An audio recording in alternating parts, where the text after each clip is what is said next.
Imagine a wave that moves like a perfect roller coaster, up, down, always in a smooth, curvy pattern. This is a sinusoidal waveform. It's special because it repeats the same way every time, like a clock ticking. Scientists use it to show things like sound, light, or electricity. In the context of software-defined radio, that is SDR, a waveform refers to the representation of a signal that carries information such as audio, video, or data over a radio frequency. A waveform is every component involved from the transmission to the reception of informative data.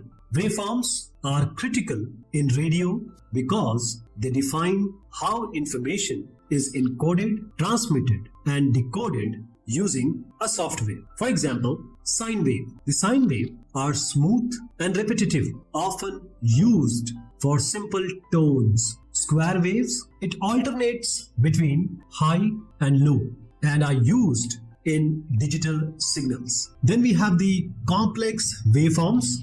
It combines multiple frequencies or have special patterns for communication, for example, Wi-Fi and Bluetooth. Now, why are waveforms important in SDR?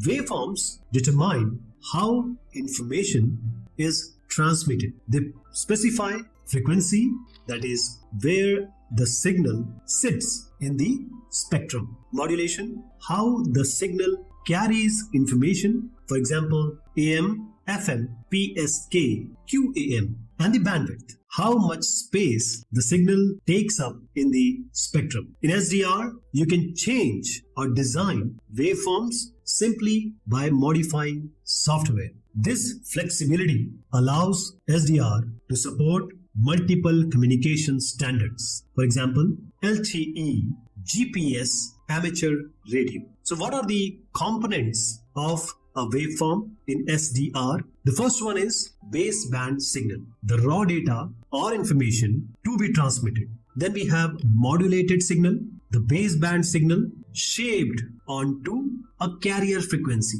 And then the final component of a waveform, digital representation. In SDR, waveforms are sampled and processed as digital data.